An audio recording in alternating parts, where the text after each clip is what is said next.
હાલ ચારે બાજુ લોકસભા ચૂંટણીનો માહોલ છે અને અત્યારે તો સૂરજની ગરમી કરતાં પણ વધારે જો કોઈ ગરમી હોય તો રાજકારણમાં જોવા મળી રહી છે. ખાસ કરીને ગુજરાતના રાજકારણમાં જોવા મળી રહી છે. એક સમય જે બેઠકની ચર્ચા સુદ્ધા નહોતી એ બેઠક આજે ચર્ચાનું કારણ બની છે અને બેઠક એટલે કે રાજકોટની બેઠક જે ભાજપના ખિસ્સાની બેઠક કહેવાતી હતી ત્યાં પણ આજે જે છે ચર્ચાઓ તે બેઠકની થઈ રહી છે. ત્યારે આ વિષયને લઈને ચર્ચા કરવા માટે આપણી સાથે વરિષ્ઠ પત્રકાર જગદીશ મહેતા સર જોડાઈ ચૂક્યા છે. તો આવું તેમની સાથે જ સીધી વાત કરીએ વાત ગુજરાતી પર. સર, સૌપ્રથમ તો વાત ગુજરાતીમાં આપનું ખૂબ ખૂબ સ્વાગત છે. સર, શું કહેશો કે જે બેઠકની કદાચ આપણે ચર્ચા પણ ન કરતા હોત કદાચ, કારણ કે ભાજપના ખિસ્સાની બેઠક હતી ને આજે બેઠકની ચર્ચા થઈ રહી છે અને એને ભાજપે પણ પરસોત્તમ રૂપાલાને ઉતાર્યા છે, સામે પરેશ ધાનાણી ઉતર્યા છે. શું કહેશો સર, શું લાગે છે? જુઓ, તમે જે શરૂઆતમાં કીધું ને એમ કે સૂર્યના તાપ કરતાં પણ વધુ સંતાપ આ સીટનો છે, તો હકીકત એવી જ છે. હવે તો જનાવરને ઝેર પીવાના વારા આવ્યા છે, મદારીને માણા પકડતા આવડી ગયું છે, એવી આ સ્થિતિ છે. સ્થિતિ એટલા માટે થઈ, આપણે બધા જ જાણીએ છીએ, હોટ ટોપિક બની ગયો.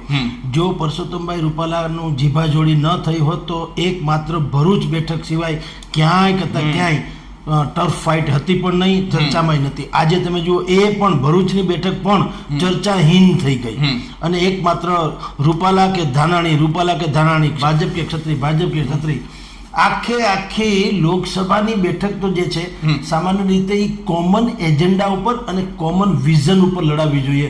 રોજગારી, મોંઘવારી, શિક્ષણ, હેલ્થ વગેરે અને નેશનલ ઇસ્યુ તમારે જોવાનું. અત્યારે ચૂંટાવાના ભલે પરસોત્તમભાઈ હોય, પણ આપણે જાણીએ છીએ કે આ ચૂંટણી જે છે, તમે આપણે હનુમાન મંદિરોમાં બધા જઈએ છીએ તો વ્યવસ્થા એવી હોય, તમે પાણી અહીંયા રેડો છો પણ એ અભિષેક થાય છે ભગવાનની મૂર્તિ ઉપર, તમે અહીંયા બટન દબાવો છો, એ મત મળે છે નરેન્દ્ર દામોદરદાસ મોદીને. તો બધાને ખબર એ હોવી જોઈએ, પરંતુ કેવી આપણી માનસિકતા પણ કેવી છે આપણી, એટલે કે મતદારોની, કે અત્યારે એક મુદ્દાનો કાર્યક્રમ છે કે ભાજપને પાડી દો, ક્ષત્રિય સમાજ એમ કે ભારતીય જનતા પાર્ટી ક્ષમા વિરસીએ ભૂષણભાઈ અમને માફી આપો. આ દ્વંદ્વ યુદ્ધમાં આ બેઠક અત્યારે ફસાયેલી છે અને એની જ ચર્ચા ચારે કોર છે. વાત અત્યારે એમાં ડેવલપમેન્ટ છે ને, ક્રિકેટની મેચ જેવું છે, છેલ્લી ઓવરના છેલ્લા દડા જેવું છે. રોજે રોજ કંઈ ને કંઈ એમાં ફેરફાર આવ્યા કરે છે. 2-4 દિવસ પહેલા ગૃહમંત્રી હર્ષ સંઘવી અને પ્રભારી રત્નાકરજીએ બેઠક શરૂ કરી. હેલિકોપ્ટર, સ્પેશિયલ હેલિકોપ્ટરને ફાળવવામાં આવ્યું છે અને એ આમ જુઓ તો જ્યાં ક્ષત્રિય બાહુલ્ય વિસ્તારો છે એવા બધી જગ્યાએ જઈ રહ્યા. હિંમતનગરે, આજે હિંમતનગર હતા. એ જે મિટિંગો કરે છે એ ક્ષત્રિય નેતાઓ સાથે કરે છે અને આંદોલન કરે છે એ ક્ષત્રિય સમાજના પ્રજા કરે છે. આ બે વચ્ચેનો તફાવત છે. હવે સંકલન સમિતિ જે છે એ મૂક પ્રેક્ષક છે. એના કહેવાથી અટકે એમ નથી, એના કહેવાથી બીજું કંઈ થાય એમ નથી. એ માત્ર ને માત્ર એની ભૂમિકા હવે એટલી રહી ગઈ છે કે એ કદાચિત સરકાર હારે જો કંઈ સંવાદ કરવાનો વારો આવે તો એ સંકલન સમિતિ કરે. બાકી હવે આંદોલનને અટકાવવાની પણ એની વાત નથી રહી. ગુજરાતીમાં જે બહુ મોટા નોવેલિસ્ટ હોય ને, ચંદ્રકાંત બક્ષી જેવા, એવા લોકો એ ઘણી વખત આવો ડાયલોગ મારતા હોય છે કે જ્યારે ઓતપ્રોત થઈ જાય નવલકથામાં, પછી તમે એને એમ કહો કે હવે ક્યાંક આમાં ટ્વિસ્ટ લાવો, તમારા પાત્રોમાં ક્યાંક ટ્વિસ્ટ લાવો, તો એ એક ડાયલોગ મારતા કે હવે પાત્રો મારા કયામાં રહ્યા નથી, હવે હું પાત્રોનો દોરવાઉં છું, એવું લેખકો કહેતા હોય છે. સેમ પોઝિશન અહીંયા એવી છે. હવે સમાજનો દોરવાયેલી સંકલન સમિતિ દોરવાય છે. સંકલન સમિતિના આદેશથી કંઈ થતું નથી. દાખલા તરીકે એણે આદેશ કર્યો છે કે કેવળ ગાંધીગીરીથી જ આપણે આ વિરોધ કરવાનો થાય છે અને એમાંય રૂપાલા સિવાય કોઈનું નામ લેવાનું થતું નથી. પરંતુ આપણે બધા જાણીએ છીએ કે ચારે કોર અત્યારે જે થઈ રહ્યું છે, ક્યાંક મારામારીના કેસ આવ્યા છે, ક્યાંક પથ્થરબાજી થઈ છે, ક્યાંક સૂત્રોચ્ચાર થયા છે, વગેરે. જ્યાં પણ સભાઓ થઈ છે, રૂપાલાથી માંડીને ગમે તેને, અત્યારે ભાવનગર સુધીની વાત, નીમુબેન બામણિયા એની સભામાં પણ થયું છે. અને આને ગાંધીગીરી નહીં, કારણ કે તમે ઉહાપો કરો તો ઓબ્વિયસલી સભાનું આખું જે મેકેનિઝમ એ ખતમ થઈ જાય, ખળભળાટ થઈ જાય, કારણ કે ધ્યાન બધાનું ત્યાં જાય અને સભા વિખેરાઈ જાય અથવા તો ડખે ચડી જાય. એ અત્યારે થઈ રહ્યું છે. સરકારને પણ હવે ગંભીરતા વધારે પડતી સમજાવવા લાગી. એ નહીં કે ક્ષત્રિય સમાજની મહાનતાની હવે ખ્યાલ આવ્યો, પહેલાથી ખબર હતી એ સબ ધુઆં હૈ, આસમાન થોડી હૈ, એવું એ માનતા હતા. અને ક્ષત્રિય સમાજે સામે જવાબ આપતા હતા કે એવું નથી કે ખિલાફ હોય તો હોને દો, अगर लगेगी आग तो कई घर आएंगे जद में, यहाँ सिर्फ हमारा मकान थोड़ी है. અમે તો જે થવું થાય, આ તો પાળિયા થવાનો સમાજ છે, અમારું જે થવું થાય તમને તમે નુકસાન પહોંચાડશું જ. આવી બેયની તીવ્ર હરીફાઈ ચાલતી હતી. કામ અને રિયલ સેન્સમાં કામ અમુક કર્યા જ છે, એમાં પાછું ના થઈ શકે. ગુજરાતના દેશના ઇતિહાસમાં 75 વર્ષમાં નથી થયા, એટલા 10 વર્ષમાં કામ થયા છે, એ સ્વીકારવું જ રહ્યું. પાછું આપણી નજર સામે છે. જેમ હું તમને રાજકોટમાં કહું, તમે ઇનકાર કેમ કહી શકો? આવો બસ પોર્ટ આપણે ક્યારેય કલ્પના નથી કરી, આવી કલેક્ટર કચેરી આપણે ક્યારેય કલ્પના નથી કરી, આવા અંડરબ્રિજ ઓવરબ્રિજ આપણે ક્યારેય કલ્પના નથી કરી, આ એમ્સ કલ્પના નથી કરી, આવો એરપોર્ટ કલ્પના નથી કરી. તો છે સમાજને એમ છે કે ભાઈ તમે જે કઈ સુધારા વધારા કરો છો, વિકાસ નામની ચીજ કરો છો, એ બે વસ્તુમાં ભૂલાઈ જાય છે, મોંઘવારી અને બેરોજગારી. પણ સરકાર એમ કહે છે કે હવે તમને અમે રોજગારીનું ગુજરાતી શું કરો છો, તમે અમારામાં નોકરીમાં રહી જાઓ એને રોજગારી કહો છો કે અમે તમને કહી છે તમે ખુદ સ્ટાર્ટઅપ એટલે કે તમારો ધંધો શરૂ કરો, તમે નોકરી આપનાર બનો, લેનાર નહીં. આ બધા ડિબેટના વિષય છે. પણ 100 વાતની એક વાત, હવે સરકાર એટલે કે ભાઈ હર્ષ સંઘવી ગૃહમંત્રી અને ભાઈ આજે CR પાટીલે પણ કેટલાક 108 જેટલા લોકોને ભારતીય જનતા પાર્ટીને સમર્થન માટે આપ્યું છે ને એમ કરીને જાહેરાત કરી છે અને ક્ષત્રિય સમાજની વાહવાહ કરી છે. આવા જ બધા પ્રયાસો જો આજથી 10-15 દિવસ પહેલા કરવામાં આવ્યા હોત તો કદાચ ચિત્રું જીતું હોત. તમારે શરણાગતિ અને વિનમ્રતા બે જ દાખવવાની જરૂર હતી, તો તમારો મેળ પડે. હવે જે થઈ રહ્યું છે એ ડિઝાસ્ટર મેનેજમેન્ટ જેવું છે. પણ હવે મને લાગે છે ત્યાં સુધી સ્ટીલ અત્યારની ભૂમિકા પ્રમાણે એવું છે, ક્ષત્રિય સમાજનું આંદોલન એની રીતે ચાલશે અને એ ભારતીય જનતા પાર્ટીની વિરુદ્ધમાં ઇતર સમાજને પણ જોડવાની કોશિશ કરશે. એમાંથી શું થશે, હાર જીત તો સ્વાભાવિક છે કે એટલી સંખ્યા નથી એટલે નહીં થાય, પણ જે ડેમેજ કરશે એટલે કમસે કમ આજ પછી ક્યારેય કોઈ ભારતીય કોઈ પણ શાસક પક્ષ હોય, કોઈ રાજકીય કોઈ પણ પક્ષ હોય, આ શાસક છે એટલે છોડો, ન તો ક્ષત્રિય સમાજ તો છોડો, કોઈ પણ સમાજ વિશે હેરફેર બોલવાની કોઈ ગુસ્તાખી કરશે અને એને આઇસોલેટ નહીં કરી શકે. કોઈ નાના છે એટલે આઇસોલેટ કરી શકો એવું નથી. ક્ષત્રિય સમાજ સંખ્યાની દ્રષ્ટિએ ઘણો નાનો સમાજ, પણ આ મેં આપણે ભૂતકાળમાં અનેક વખત વાત થઈ કે ભાઈ સિંહ જેવો સમાજ છે. એટલે હવે એ જે રૂજ વાળવાની ઘટના છે એ અત્યારે મિકેનિઝમ CR પાટીલ ગૃહમંત્રી અને ભાઈ રત્નાકરજી દ્વારા ચાલુ છે. સર, આપણે જોઈએ તો ક્ષત્રિય સમાજનું જે આંદોલન છે તે પણ એક બાજુ ચાલુ છે, ક્યાંકથી એવા દ્રશ્યો પણ જે સામે આવતા રહે છે, અને બીજી બાજુ જે ભાજપ છે તે પણ ડેમેજ કંટ્રોલના પૂરા પ્રયાસ કરી રહી છે. આજે જ આપણે જોઈએ તો CR પાટીલ દ્વારા જે કહેવામાં આવ્યું, ઘણું બધું કહેવામાં આવ્યું, 108 જે ક્ષત્રિય આગેવાનો છે દક્ષિણ ગુજરાતના તેમને પણ સાથે લેવામાં આવ્યા. તો હવે પછી સર શું દ્રશ્ય દેખાય છે આંદોલનનું? સરકાર હવે જે કરી રહી છે, રાધર કરવું, જો કે ક્યારેય શુભ કામમાં ક્યારેય વિલંબ નથી હોતો, સારા કામમાં હંમેશા મુહૂર્ત જોવાનું હોતું નથી, પરંતુ ઘણું મોડું તો ચોક્કસ થયું છે. બડી દેર ભાઈ નંદલાલા તેરી રાહ દેખે બ્રિજબાલા, એના જેવું છે. આ જ વાત શરૂઆતમાં આપણે સમજાવી તે લાગતા, આપણે તો તમારા વાત ગુજરાતી થકી પણ આપણે ક્ષત્રિય સમાજને અનેક વખત જે વાત, સરકાર અને ક્ષત્રિય સમાજની વચ્ચેનો સેતુ શું હોઈ શકે અને ક્યાં અટકું છે અને કેમ કેવાથી મેળ પડી જાય છે, એ બંને તરફ વાત જાય એવી ડિબેટો આપણે વાત ગુજરાતીમાં અનેક વખત કરી છે. એના ફીડબેક એ આપણને મળેલા. તો સવાલ એ છે કે ત્યારે જો સરકાર જાગી ગઈ હોત, બે મોટા મોટા ગોદડા હોય ને એને સાંધે નાની એવી સોયની તમારે એની સાઈઝ ના જોવી જોઈએ. એમ આપણે નાના પત્રકાર છીએ કે એ બધું સરકારને એમ લાગતું હોય તો ખેર ભલે નાના છીએ, કોઈ ફરક નહીં, અલબત્તા. પણ જગ જાહેર છે જે વાત આપણે કરી છે એ બધે બંને પાછા સ્વીકારે છે, સરકારે સ્વીકારે છે, ક્ષત્રિય સમાજ પણ સ્વીકારે છે કે જે વાત તમે અત્યારે કરી રહ્યા છો એ જ વાત જો મને તો ત્યાં સુધી ભારતીય જનતા પાર્ટીના નહીં, શંકરસિંહ વાઘેલાના પીએથી માંડીને આપને કહું જગ જાહેર ભારતીય જનતા પાર્ટી સાથે સંલગ્ન હોય એવા લોકો કે તો જુદી વાત છે, પણ ક્ષત્રિય સમાજની સાથે સંલગ્ન એવા કેટલાય દિગ્ગજ લોકોએ કીધું કે આ વાત ગુજરાતીમાં તમે લોકોએ જે ડિબેટ કરી છે એ ડિબેટને કમસે કમ જો સંકલન સમિતિની સરકાર સાંભળી લે તો એ સમાધાન થઈ જાય એમ છે. એટલે હવે સરકાર કરી રહી છે જે આપણે વારંવાર ડિબેટમાં બોલતા તે CR પાટીલ આજે એના મુખે બોલે છે. આ જ વાત મેં ભાઈ પરસોત્તમ રૂપાલા સુધી પહોંચાડી હતી વાયા મીડિયા કે ભાઈ તમે ક્ષત્રિય સમાજની ક્ષમાયાચના કરતા ફરો અને એની સરાહના બી કરો, તો કરી રહ્યા છે હવે. પણ મેં કીધું થોડું મોડું છે છતાંય આપણે દરેકનું શુભ ઈચ્છીએ કે દેર આયે દુરસ્ત આયે.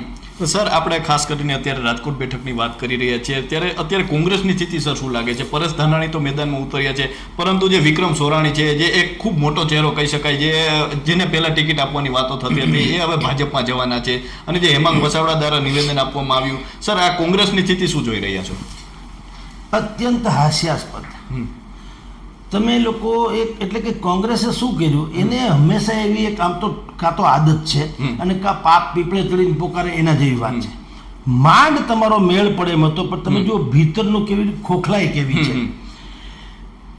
વિક્રમ સોરાણી હવે એને કોંગ્રેસના જ એક દિગ્ગજ નેતાના દુરાગ્રહથી, એ તો આમ આદમી પાર્ટીમાં ભૂતકાળમાં લડેલા 20-22 હજાર મત મળ્યા હતા, અને બાકી થોડોક દાન ધર્મ કરતા ફરે કે સામાજિક કાર્યો કરે છે. એનું તમે પૃષ્ઠભૂમિ જુઓ તો એનું બેકગ્રાઉન્ડમાં તમે જો ભરત બોગરાના એક વિશ્વાસુ માણસ તરીકે એની છાપ. ભરતભાઈ બોગરા ભારતીય જનતા પાર્ટીના સંગઠન આપણે જાણીએ છીએ. હવે એનું બેકગ્રાઉન્ડ ટૂંકમાં ભાજપ તરફી હોય, એ માણસને કોંગ્રેસમાં લાવવો સારી વાત છે, એ ઓકે. એવી રીતે દુરાગ્રહ કોંગ્રેસમાં લાવવામાં કરે તો કોઈ વાંધો નહોતો, પરંતુ રાજકોટના જે દિગ્ગજ કોંગ્રેસી નેતા ઇન્દ્રનીલ રાજગુરુ, જેનું નામ છાપામાં આવ્યું હતું, કે એણે એવો આગ્રહ રાખ્યો, બલકે હું તો કહું દુરાગ્રહ રાખ્યો, કે વિક્રમભાઈ સોરાણીને તમે તાત્કાલિક અસરથી કોંગ્રેસમાં સામેલ કરી દો. એટલું જ નહીં, ઇમિડિયેટલી એને તમે લોકસભાની ટિકિટ આપો કોંગ્રેસની, રાજકોટમાંથી. ભલા માણસ, મેં તમને હાસ્યાસ્પદ શબ્દ એટલા માટે વાપર્યો, કોંગ્રેસ આ વખતની આ લોકસભાની જે ચૂંટણી છે એને બાકાયદા હાસ્યાસ્પદ જ બનાવી દીધી છે. 52 પત્તાના ગંજીપા તમે ઘરે વગર પૈસા રમતા હો તો એકો જાય કે દૂડી હગાવાલામાં કાંઈ ફેર ન પડે એમ ટિકિટ તમે ગમે એને વેચી છે ને ગમે એમ વેચી છે. એટલે ભૂતકાળમાં આપણે એક વખત ચર્ચા થઈ હતી કે એક બેન ટીચર છે જે બોર્ડ ઉપર છોકરાઓને ભણાવતા હતા, તો એનો ફોન હસબન્ડનો આવ્યો, તાત્કાલિક તું ઘરે આવી જા, ટિકિટ મળી છે. એણે કીધું કયા શોની? એને કીધું કે લોકસભાની, શોની નહીં. હવે તમે કલ્પના કરો, જેને એમ લાગે કે થિયેટરની કે નાટકની ટિકિટ મળવી મુશ્કેલ લાગતી હતી, એને લોકસભાની ટિકિટ આપે છે. કોંગ્રેસમાં શું થયું? જે મીડિયામાં અહેવાલ આવ્યા છે એ પ્રમાણે સાચા હોય તો ઇન્દ્રનીલ રાજગુરુએ કીધું તમે તાત્કાલિક, વિક્રમ સોરાણીને કીધું તમે તાત્કાલિક અમદાવાદ ગાંધીનગર જાઓ, શક્તિસિંહ ગોહિલને મળો, અમદાવાદના કોંગ્રેસના કાર્યાલયમાં તમે ઇમિડિયેટલી એનો શપથ લઈ લો, સભ્યપદ લઈ લો, અને હું કહું છું એ પ્રમાણે તમને લોકસભાની ટિકિટ પણ મળે એવી વ્યવસ્થા. આટલી વાત ઉડી એટલે કોંગ્રેસના જ અશોક ડાંગરથી માંડીને ભાઈ રાજાણી, અતુલ રાજાણી અને ડોક્ટર હેમાંગ વસાવડા, આ બધાએ બાકાયદા પત્ર લખીને ઉપર જાણ કરી કે ભાઈ આનું બેકગ્રાઉન્ડ પણ શંકાસ્પદ છે, આ ભાજપ તરફી હોવાની એની છાપ છે. એના અનેકો પ્રસંગમાં ભારતીય જનતા પાર્ટીના જ દિગ્ગજો ઉપસ્થિત, ભરત બોગરા સહિતના. તો આને તમે ટિકિટ આપો તો અમારો એમાં વિરોધ છે, કારણ કે આ કંઈક મોટો ગફલો થશે. હવે એ વાત ત્યાં ગાંધીનગર પહોંચી અને જે થયું હોય તે તમે વિચાર કરો કેવું મિકેનિઝમ ચાલે છે કે વિક્રમ સોરાણી અમદાવાદ અહીંથી ગયા કોંગ્રેસનું સભ્યપદ લેવા, એ મળશે કે નહીં તો ખબર નથી, લેવા ગયા તો પણ ટીવી સ્ક્રીન ઉપર મેઇન સ્ટ્રીમ મીડિયામાં બ્રેકિંગ ન્યૂઝ તરીકે આવતા હતા. હવે આને કોઈ બ્રેકિંગ શું, આ ન્યૂઝ જ નથી. આમ જુઓ તો કોઈ માણસ કોઈ પક્ષમાં ભળે સિવાય કે દિગ્ગજ હોય. વિક્રમ સોરાણી જાય છે ત્યારે લોકો કે કોણ છે વિક્રમ સોરાણી, કારણ કે 5-50 લોકો ઓળખતા. આ કોઈ એવો ચહેરો નથી, મીડિયા ફ્રેન્ડલી પણ નથી, આખા લોકસભામાં દરેક માણસ એને ઓળખી જાય એવું નથી. જેમ કે પરસોત્તમ રૂપાલા, તો એ કોણ છે એ કોઈ પૂછે નહીં, સ્વાભાવિક વાત છે. જેમ કે પરેશ ધાનાણી, તો એને કોઈ નથી ઓળખતો એવી વાત નથી, આટલા વર્ષોની એની કેરિયર છે. પણ વિક્રમ સોરાણી તમે ને હું ઓળખીએ એટલે એને ઓળખાણ ન કહેવાય ને.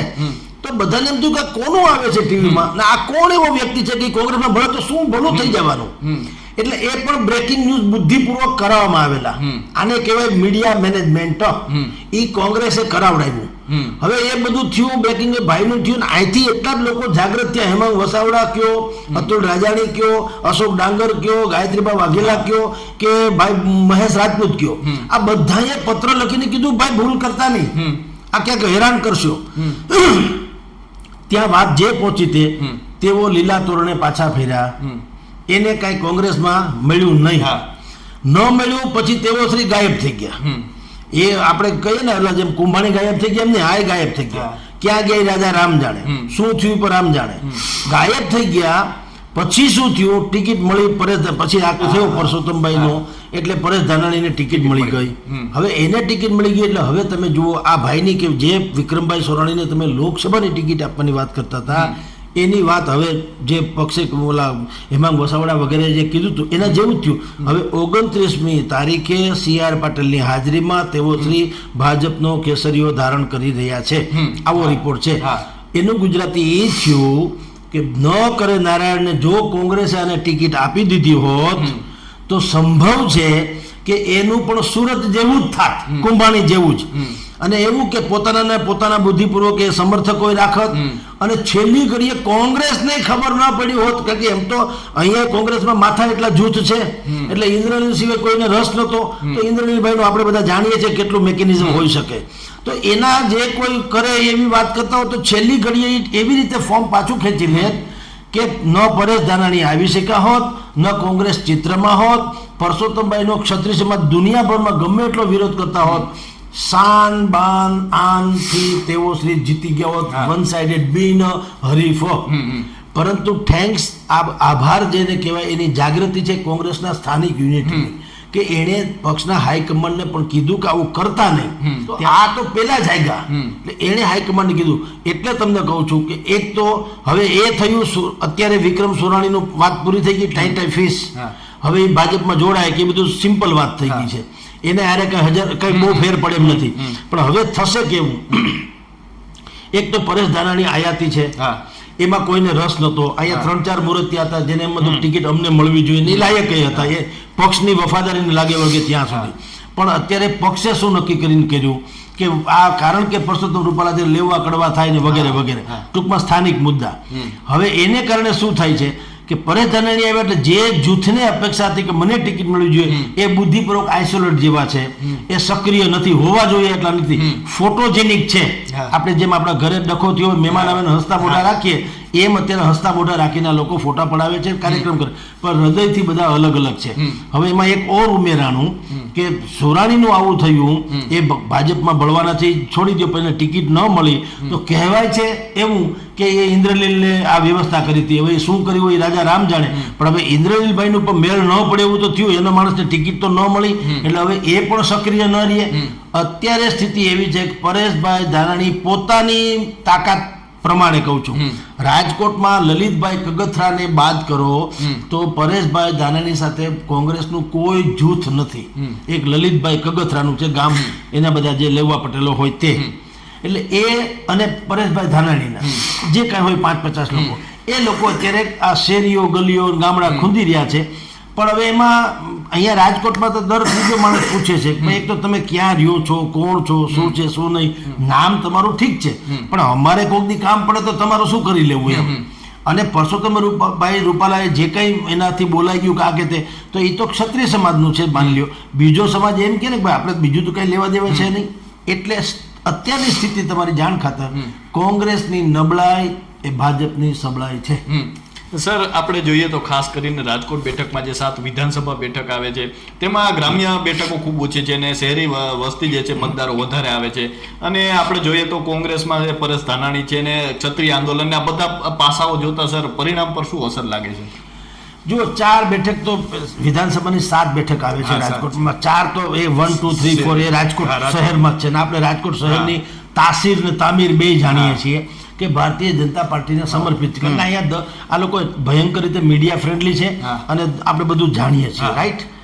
રહી વાત 3 ગામડાઓની તો ભારતીય જસદણ છે, એ વાંકાનેર ને ટંકારા, એ 3 ગામડા છે, એમાંય પાટીદાર સમાજથી માંડીને બધાની બહુલ્ય સંખ્યા છે. પણ ભારતીય જનતા પાર્ટી પાસે શું છે, અત્યંત સુગ્રંથિત સંગઠન છે જે કોંગ્રેસ પાસે નથી.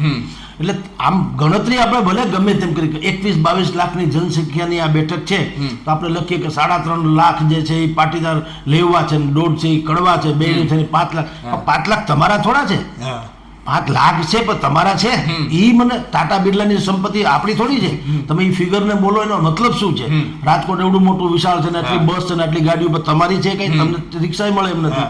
તો સવાલ એ છે કે બધું તમે જે કેલ્ક્યુલેશન કરો છો એમાં તમારા કેટલા એ મહત્વનું છે એ નથી. કારણ કે તમારા ક્યારે થાય કે તમારું સંગઠન એની સાથે સંપર્કમાં હોય સીધી રીતે. હવે અહીંયા સંગઠનના જેટલા કોંગ્રેસના માણસો છે ચૂંટણી ટાણે આળસ મળીને બહાર આવે, જેમ શિકાર કરવા સિંહ બહાર નીકળે એમ બોર્ડની.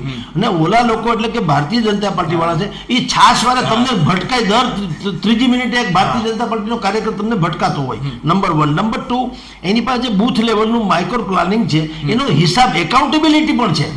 ખાલી આ કેસેટ વગાડવાની વાત નથી કે બૂથ લેવલનું થાય ને પેજ પ્રમુખ છે ને ફલાણું, ઓકે એ બધું તો છે જ. 75 લાખ પેજ પ્રમુખ છે અને 1.10 લાખ એના સીધા બાકાયદા સદસ્ય છે, સક્રિય સદસ્ય જેને કહેવાય એ ટિકિટ કાપેલા.